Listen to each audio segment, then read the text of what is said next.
Your life story is inspiring to a lot of people. It's inspiring to me. You grew up in India, whole family living in a humble 2-room apartment, very little, almost no access to technology.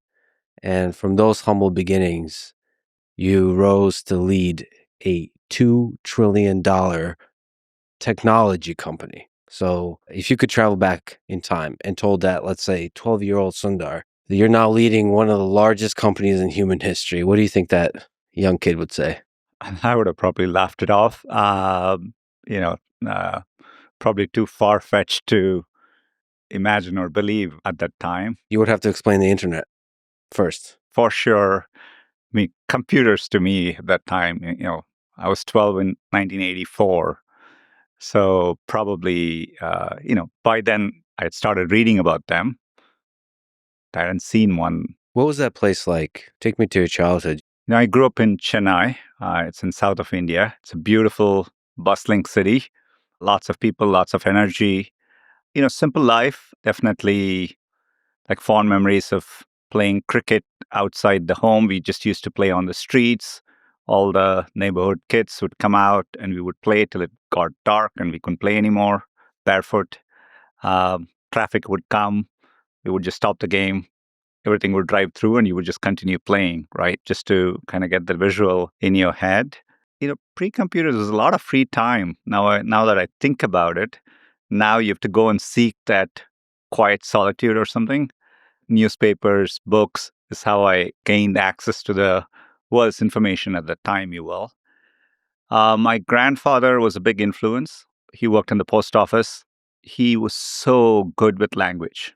His English, his handwriting till today is the most beautiful handwriting I've ever seen. He would write so clearly. He was so articulate. And so he kind of got me introduced into books. He loved politics. So we could talk about anything. And, that was there in my family throughout. So lots of books, trashy books, good books, everything from Ayn Rand to books on philosophy to stupid crime novels. So books was a big part of my life. But that kind of this whole, it's not surprising I ended up at Google because Google's mission kind of always resonated deeply with me. This access to knowledge, I was hungry for it, but definitely have fond memories of my childhood. Access to knowledge was there, so that's the wealth we had. Every aspect of technology I had to wait for a while. I've obviously spoken before about how long it took for us to get a phone, about 5 years, but it's not the only thing. A telephone. There was a 5-year waiting list. And we got a rotary telephone. Mm-hmm. But it dramatically changed our lives. People would come to our house to make calls to their loved ones. I would have to go all the way to the hospital to get blood test records, and it would take 2 hours to go. And they would say, sorry, it's not ready, come back the next day. 2 hours to come back. And that became a 5-minute thing.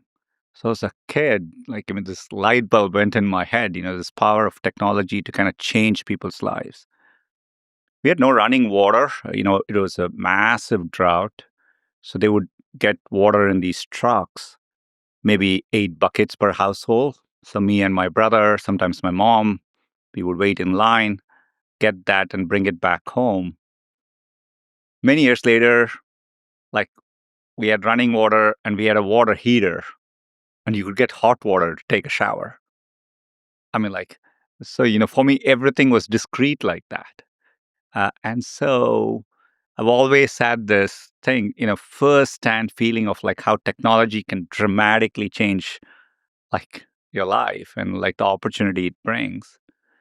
So, that was kind of a subliminal takeaway for me throughout growing up. And, I kind of actually observed it and felt it, so we had to convince my dad for a long time to get a VCR. Do you know what a VCR is? Yeah. I'm trying to date you now. Yeah. But, because before that, you only had kind of one TV channel, Mm-hmm. right? That's it. And so, you can watch movies or something like that. But this was by the time I was in 12th grade, we got a VCR. It was a Panasonic, which we had to go to some shop, which had kind of smuggled it in, I guess. And that's where we bought a VCR. But then being able to record like a World Cup football game and then, or like get bootleg videotapes and watch movies, like all that. So, like, I had these discrete memories growing up. And so, always left me with the feeling of like how getting access to technology drives that step change in your life. I don't think you'll ever be able to equal the first time you get hot water. To have that convenience of going and Right. opening a tap and have hot water come out. Yeah. It's interesting. We take for granted the progress we've made. If you look at human history, just those plots that look at GDP across 2,000 years, and you see that exponential growth to where most of the progress happened since the Industrial Revolution. And we just take for granted. We forget how far we've gone.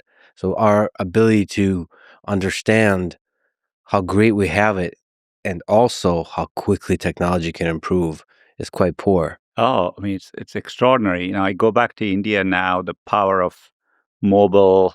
It's mind blowing to see the progress through the arc of time. It's phenomenal.